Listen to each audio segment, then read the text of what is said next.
Hello. Thank you for inviting me, Glenn.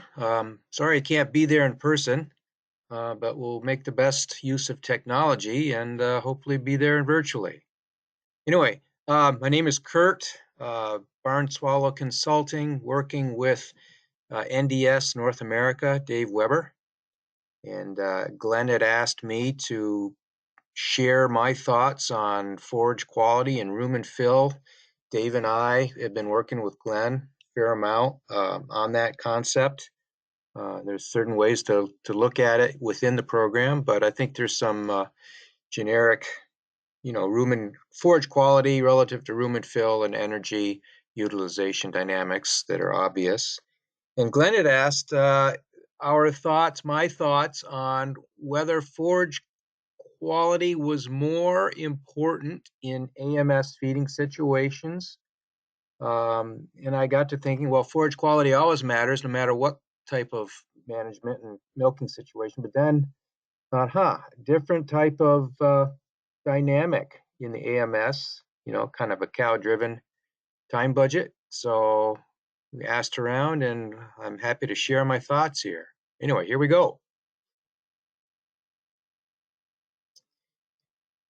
So again, the title of this talk, or montage of thoughts, is Forage Quality, Perspectives on Intake, Room and Fill, and Productivity. And I have my own little independent business, Barn Swallow Consulting, but work very closely with NDS. I thought this picture might be appropriate in 21st century agronomics. I work with UVM a little bit, Dr. Heather Darby, the agronomist there. And this is a picture of her 60-inch row corn plot interseeded with alfalfa. The story is not finished, but surprisingly, the yield drag on these 60-inch rows was a lot less than you might have thought. Anyway, a work in progress, but something to consider in the future. All right, for those that don't know me, here's a quick synopsis of my background. University of Vermont graduate, ended up managing the forage lab there for, 10 or 12 years or so. Dr. Sniffen, Charlie, ended up over at UVM for a sabbatical, working on his forage particle size and density to work on some rumen dynamics. We met, we hit it off. He subsequently moved on to Minor Institute, and he remembered me, and he dragged me over there to manage their forage lab and oversee some of the nutrition trials and work on forage digestibility. And the big project was developing the feed dictionary for CPM, which ended up being the cornerstone of the feed dictionary for CNCPS, which is the current day model of ration formulation for the different platforms. I overlapped quite a bit with Rick. Charlie and I were there 2 years, or I was there with Charlie for 2 years. Rick took over Charlie's position, and then Rick and I was working with Rick, and Rick had me on board, and we did a lot of forage quality and behavior studies, which relate to conventional farming as well as possibly these AMS situations.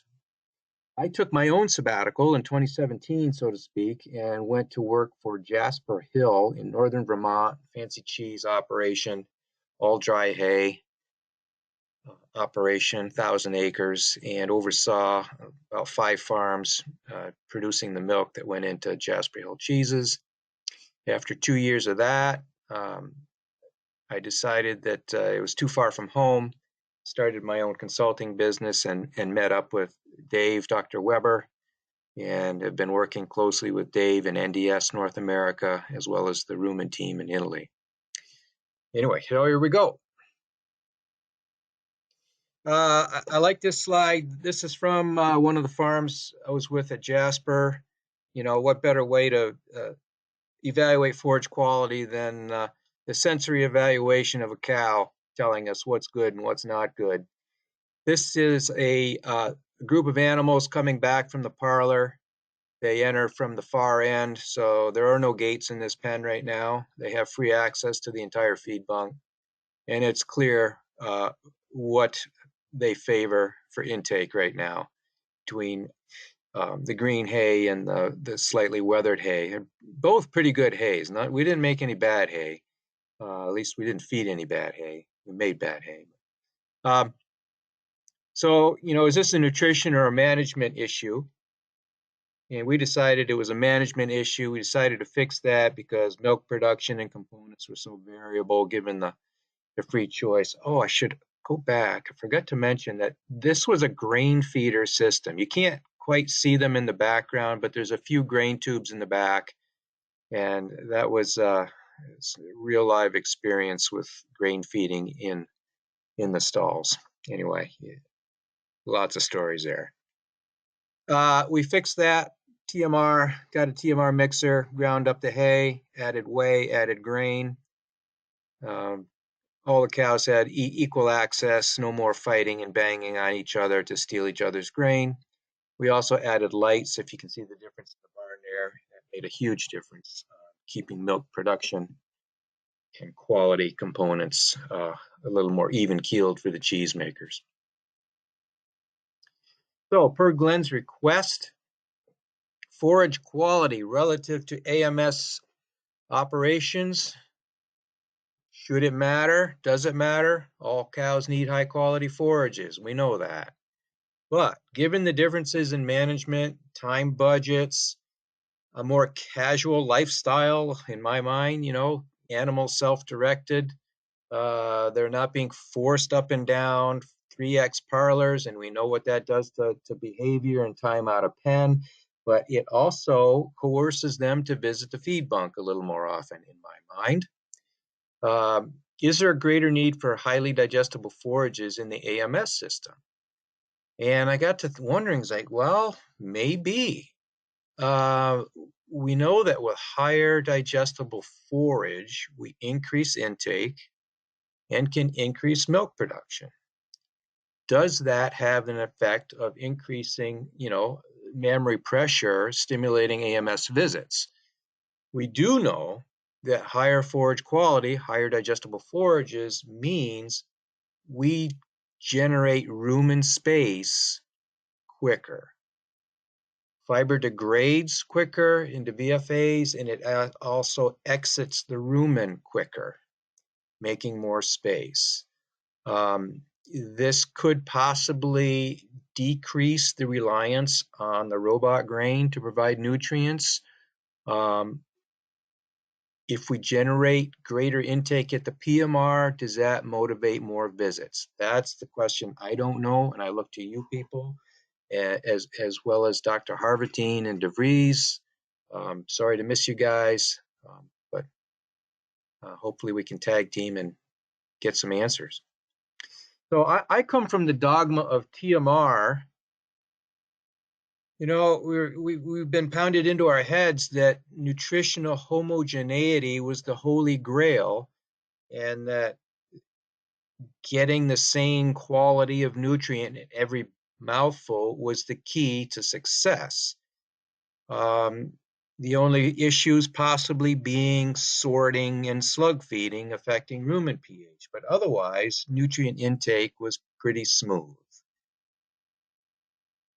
Is that the same in AMS situations?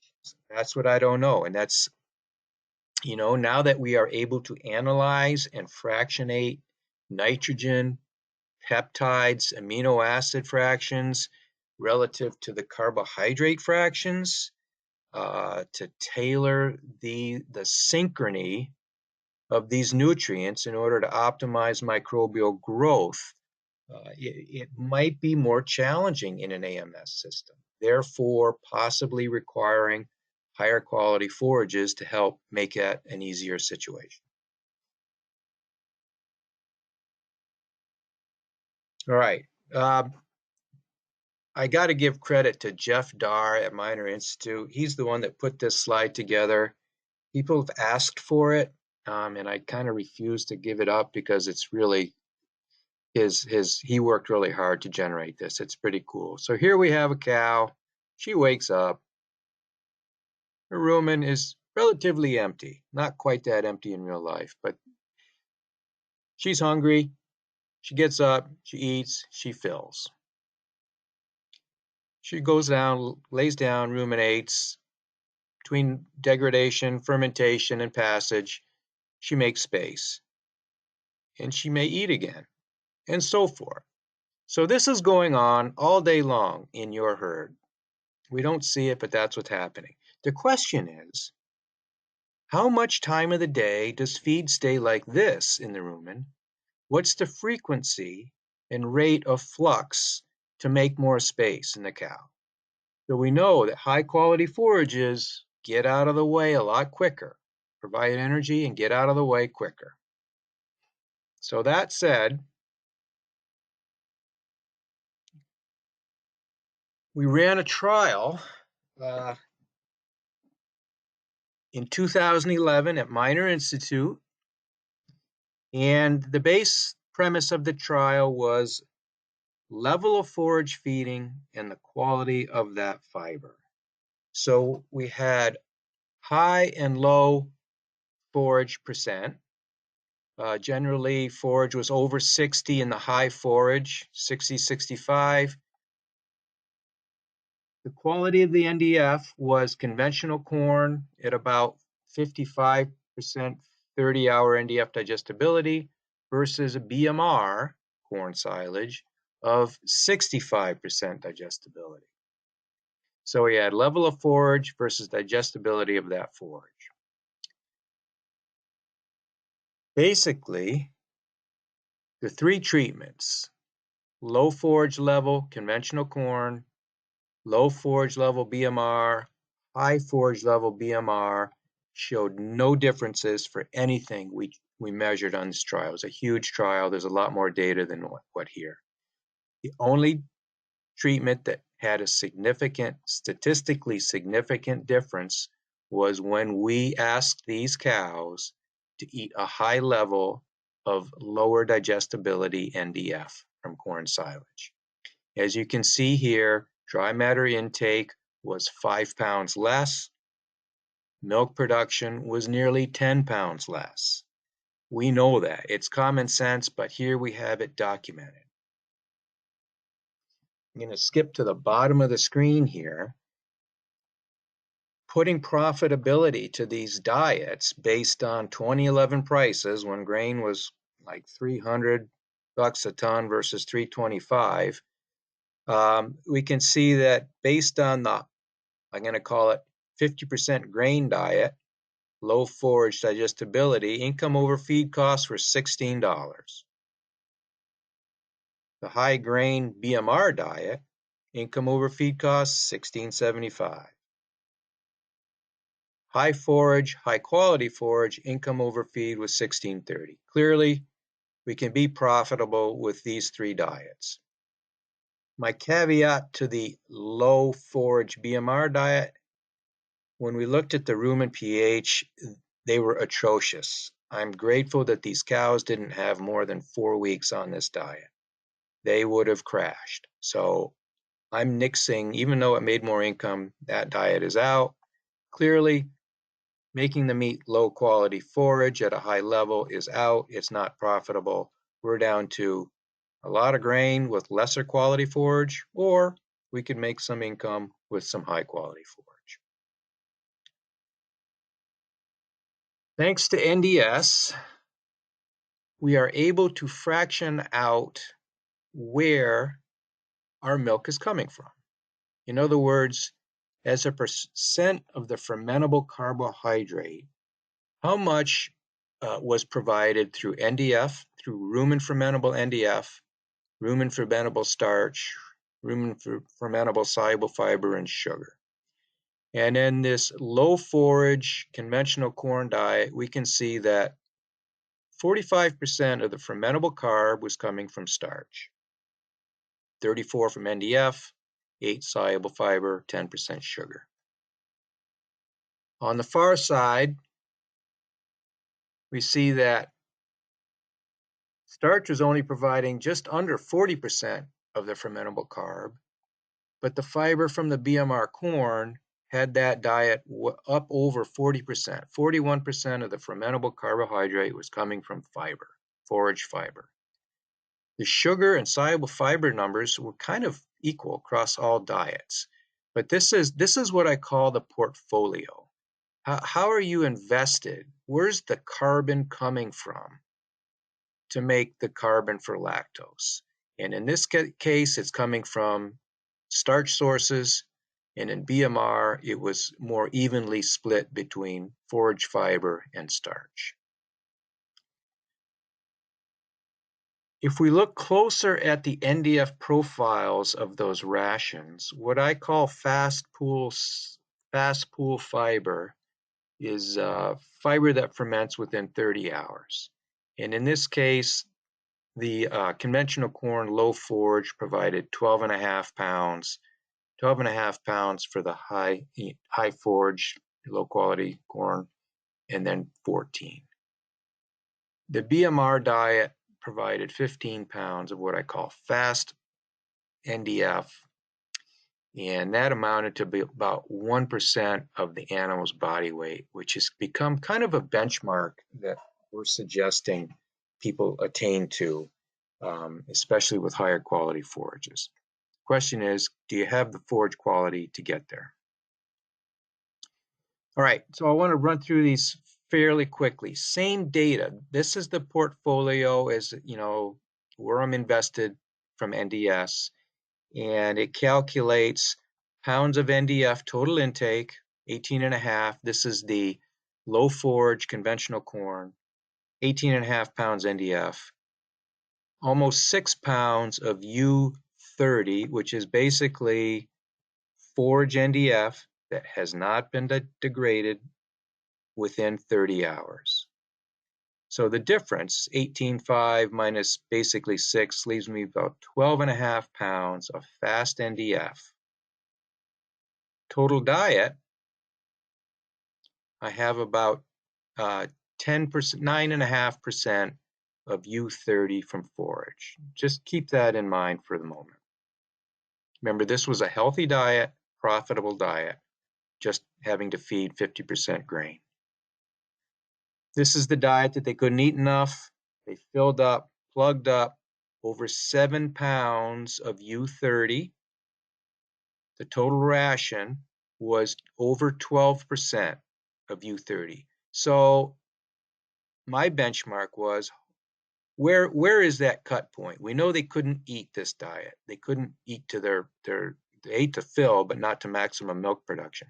So somewhere less than 12%, say it's 11 or 10% of U30 is a fill point in the rumen. Low forage on BMR, gosh, very little U30. Remember Larry Jones used to say you got to have at least 5 pounds to avoid acidosis. Well, this kind of backs him up. We have less than 5 pounds, and those cows are definitely in Sarah. We do have a fair amount of fast fiber. 18.4 minus 4.4 gives us almost 14 pounds of fast NDF. They made milk, but it was a high-risk production process. Knowing that, I said, okay, maybe 7% U30 is a low benchmark. That's a red line. I don't have enough fiber. High forage from BMR. We've got enough forage fiber. We're at 5.5 pounds. Our total NDF consumed was 20.5 pounds. That leaves a solid 15 pounds of highly degradable NDF from grains and forages to make a lot of milk and a lot of milk component. And as a percent of the total diet, we're at 8.6. So that's why I was looking at these percentage of ration as kind of highs and lows, guardrails to stay within. Now, the one caveat I have to say here is that these values were generated in 2011, 2012, with for, research lab milling, Wiley Mill, knife cut forage samples. We ran those NDFD analyses ourselves. Today's values are much higher based on the cyclone mill processing, which grinds particles much finer in commercial labs. So I provide these benchmarks, but they're not hard and fast using today's commercial forage lab analyses. All right, I think we've seen these. If you've seen a Rick Grant talk or any of our talks at Cornell, you've seen this data from Mike Allen showing alfalfa, corn, silage, orchard, grass. The NDF digestibilities vary between types of alfalfas and corns.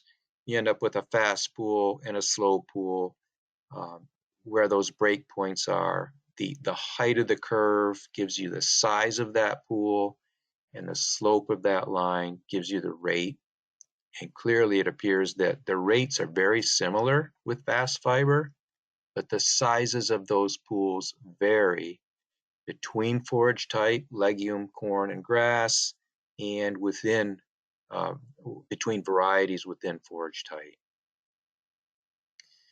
NDS provides a similar look. It's kind of an inverse on that graph. And what we have here, I'm using an extreme. This is a grass pasture, 75% 30-hour NDFD, total extent nearly 92%. It graphs out like this on the right. So the green line is depicting the residual forage fiber from this sample that's left in the rumen. So at time zero, we start with basically 100% of the NDF. It degrades very rapidly, a very large pool, and you can see that at our 30-hour point, 75%, as it says, 75% has been degraded, and very little residual left in the rumen, right? So let's see how that compares to an alfalfa. An alfalfa at 55% 30-hour has the rate is very similar, but the size of that pool is basically cut in half compared to our pasture grass, leaving a fair amount of undigested NDF residual in the rumen. Question is, how long is it going to stay there? How much space is it going to take up? Here we have an example of NDFD 30 versus 60 on a grass silage, and I modeled it to feed 1% of body weight as forage NDF. It filled up the rumen, limiting us to 27 pounds of forage dry matter intake. ME predicted milk was only 80 pounds. Over here, when you hit an NDFD 30 of 60, you can obviously see you can get more forage into her, more milk. What I like to do is pretend this box is the rumen. That's the rumen, and we can see that after 1 day's worth of feed, this is the amount of fill we've got in that rumen. Well, some will pass in that day, and she's going to eat again and fill up with the same amount. So where does that new set point occur, taking up space, requiring passage out of the rumen to make space, because we know digestibility is minimal at this point in the curve of this forage particle. All right, this is cool. This is Cumberland Valley 2016 summary data on their analysis. Proportion of samples with the NDFD 30 is on the x-axis, and the proportion of samples to generate the bell curve for each type of forage. And you can see legume haelages, about 45% 30-hour NDFD value, and a nice tight bell curve here. In other words, legumes don't provide as much digestible fiber as some other crops. Corn silage, classic number, 55% 30-hour NDFD, a tight bell curve with the conventional corns. The BMR corns, similar type curve, but up around closer to 65% 30-hour digestibilities. Grass silage, small grain silage, biggest opportunity for a highly digestible fiber.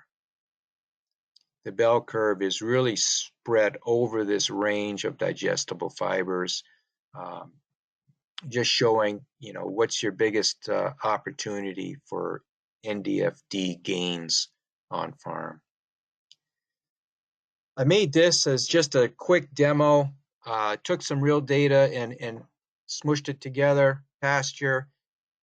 We have various stages of growth of a grass plant. The green proportion is the fast fiber. That's that which is digested within 30 hours. The slow is in the yellow, and the woody indigestible fiber is in the orange. And clearly you can see that as the plant matures, we get increased amount of NDF as a percentage of dry matter. The proportion of fast fiber doesn't necessarily, it gets smaller relative to the total NDF. Where we yield the most amount of that fast fiber is clearly in the boot and pre-emergent stage for grasses. And that's shown here, stole these off the internet. A quick, easy depiction. People say, well, I'm not going to get enough yield, not getting enough yield. Remember, you might get an extra cut, or you should be able to get an extra cut. Don't worry about the yield, you need quality. Well, tongue in cheek there, you got to worry about the yield. But maximum yields of high quality feed, if you're going for maximum yields, all you're accruing is indigestible fiber. So just to be aware of that. So where yields of total dry matter and yield of quality intersect, again, depicted in this graph, the yield in the green, the highly digestible nutrients in the red, they intersect right where grasses are in boot, in early heading, and legumes are at bud, pre-bud, certainly before bloom. This is interesting. If you haven't seen it before, it comes from Team Forage, University of Wisconsin website, and it's relatively old. They did it across cuttings, various months of the year. And in blue, we have the protein levels of first, second, and third cuts. Red is NDF, and looking at the green, NDF-D. These are 48-hour digestibility values. But what stood out to me was second and third cut are relatively constant. They're not great, they're not stellar, but you don't lose a whole lot depending on when you cut it. Where you get the biggest bang for the buck is in early May, first cut. This is your best opportunity to make your highest quality feed. We know that. Early May cut in a northern climate yields you the greatest digestibility. And when you first take that cutting, establishes your entire cropping cycle. I'm sure you know that. This is a farm I'm working with. This is first cut, and I was like, hey, what's going on here? We have fourth cut that was never taken in 2021, but we're taking it now in 2022, co-mingling it with our 2022 first cut. And we know there is no milk in dead grass.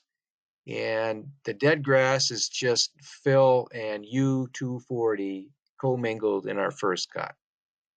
So anyway, I'm a big advocate of no matter what's left out there at the end of the season, get it off, clean up those fields, take it off, so that you don't have to harvest it next year. This I stole from Heather Darby, UVM, an interesting variety trial of grasses. And this is from northern Vermont, and I mean northern Vermont, like 100 yards from the Canadian border. So it's a relatively cool season and wet. And what she has here are a variety of forage species. We have meadow brome up here and some varieties here, bluegrass, meadow fescue, orchard grass, perennial rye, and timothy. And in the blue is the first cut yield, the orange second, green third, fourth, and yellow. And tons of dry matter for each cutting.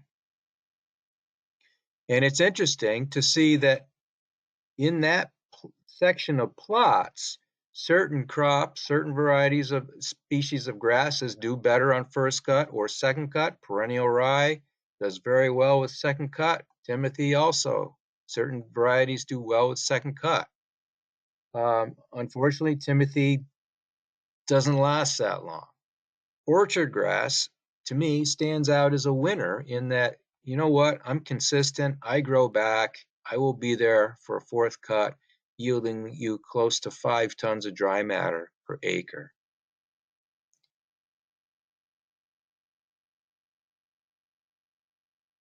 Here are the 48-hour NDFD values of the cumulative mass of those varieties.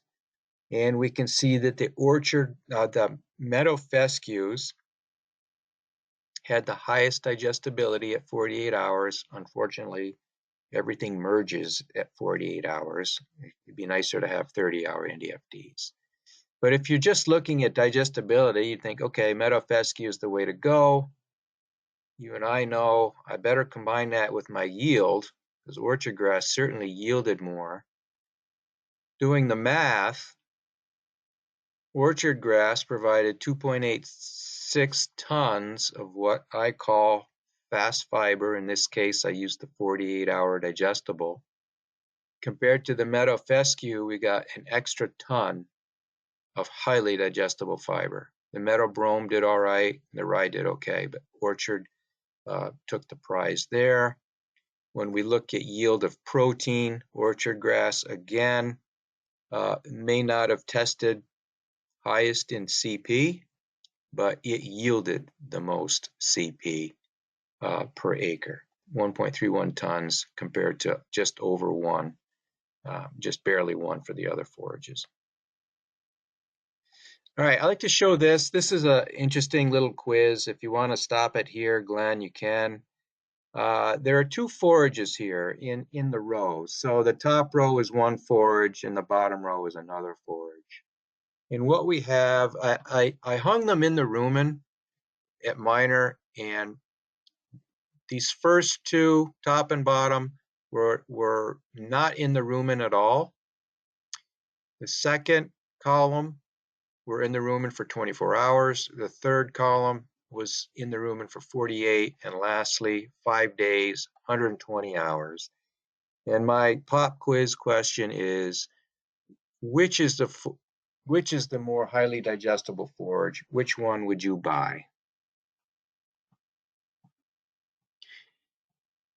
How I look at this is that within 24 hours on the top row, these forage particles, microbial degradation has opened up these cells, and all of the pigments and colors of these forage particles are being bleached out after I wash them. A little tufting happening, breaking up of the cellulose strands, significant tufting in 48 hours, and boy, it's almost gone in 5 days. Whereas this bottom forage, it took about 48 hours for this one to look like the top forage at 24 hours. So clearly, the top row was a more digestible first cut, and the bottom row was a less digestible second cut. All right, so things we need to do right, and I know I'm preaching to the choir, but here's some quick visuals that you can give to the people in the field that are doing this as they're doing it. This is corn silage, Minor Institute, relatively thin row being evenly distributed, and you can see here there's no ruts. It's just tire treads. We're packing. We're not filling until that layer is packed. The rate of incoming feed was slow enough to end up with just the tread marks being left and no forage ruts visible here. As in this case, I'm sorry, these are friends of mine, but they're limited in space and they're filling a little too fast. We're seeing tire ruts rather than just treads. The other thing is I'm a stickler on steepness. You want downward pressure, not torque, digging up what you've already packed, trying to climb the hill, going to the moon. I provided this for reference. Chopping and harvesting and preserving dry matter makes a huge difference on the quality of fermentation. Huge difference. And everybody kind of shrugs their shoulder at 28, 29. Oh, it's okay, it's okay. And I was like, it's really not okay. If you've ever had to filter some of these NDFDs in a lab, you know good feed from bad feed just by how it filters. And what it depicted here is total acid production is obviously high with moist, wet feeds, but the best fermentations occur over 30%, closer to 35%. And just looking at butyric in this situation, you don't want any, but you certainly want less than 1% on a dry matter basis as butyric. And you're more chances are better of minimizing butyric with 35% dry matter forage being packed. That's just a reference slide there. I included this one because I know you must all know Ralph and Matt Mashonsky at Cumberland Valley. This was bold statement. I know this is a small grain silage data set, but down below, fermentation failure rate. And that's why I like this slide, because they're admitting this is a failure of fermentation. This just isn't a bad fermentation or less than optimal. It's a failure of fermentation because it's allowing the protein in this feed to be degraded. And why you're harvesting a lot of forages are for peptide proteins. When we're harvesting, wet feeds and lush feeds, it's a lot of nitrate nitrogen that goes into this CP value. Remember, it's called crude protein. And I look at the amount of ammonia as a proportion of that CP value. And Cumberland Valley is saying that if your ammonia as a protein equivalent is greater than 20% of the crude, that's a failure of cropping to capture quality protein.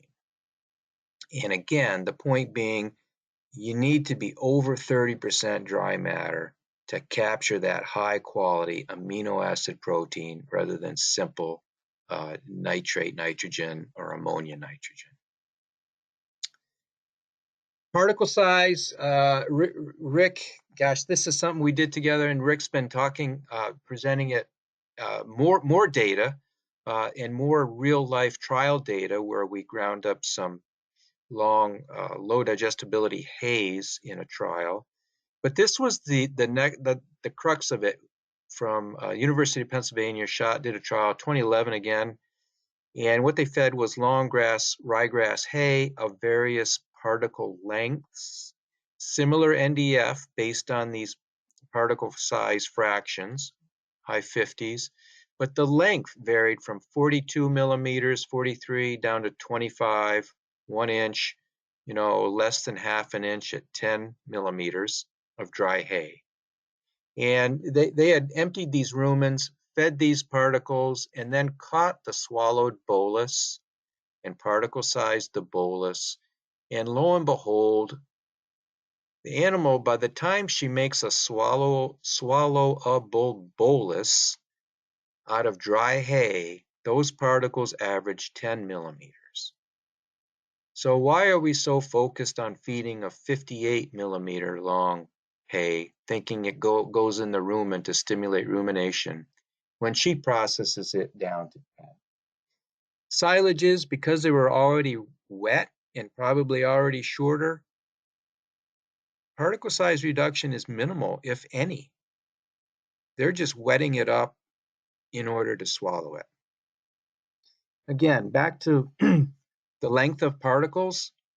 If it's long and at all dry, the number of chews and the time it takes to ingest each bolus, if she's eating 30 pounds of forage dry matter, a total of 60 pounds of PMR dry matter.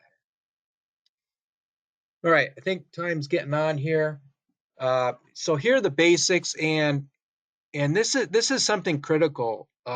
Who on farm is responsible for monitoring these items of forage quality of forage harvest? Stage of maturity. Somebody's making the call when to cut fields, boot for grasses, bud for alfalfa. You got to make the call on moisture. How long do we let it wilt, wide swath or not? Whatever your system is, get it over 30% dry matter in my mind. One of my pet concerns is these mergers. There's always one windrow that the bottom of it never sees the light of day. And if you're on the wet side, what is happening on that one windrow? Is it the seed of, seeding your total forage with less than optimal forage microorganisms? Cutting height 4 inches, 4 inches, 4 inches. Set those the skids on your mower at 4. If you scalp it, regrowth is a problem. If you scalp it, soil ash is a problem. 4 inches. I want that field looking a little bit green when you leave it after mowing. It shouldn't look brown. Ash content.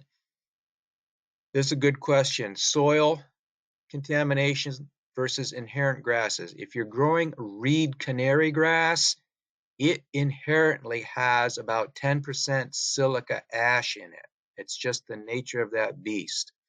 There may be no soil ash in reed canary, and you may end up with a high ash. Grasses, less than 8% ash is indicative of minimal soil contamination. In my mind, legumes, if it's less than 12, you're doing fine. You're not getting any soil contamination. People ask particle size, chop. I'm a 3/4 inch. If you have, I'm not a big fan of 1/2 inch. I think it's a little too short, but shoot for a measured 3/4 inch, not theoretical length. I want it measured. In other words, I want it to pass through the top screen of that Penn State box. 19 millimeters is 3/4 inch.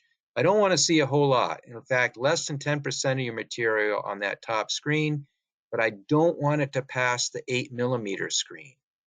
1/2 inch is 12 millimeters, right? So I really want to see most of your forage just under that 19, but retained on that second 8 millimeter Penn State sieve.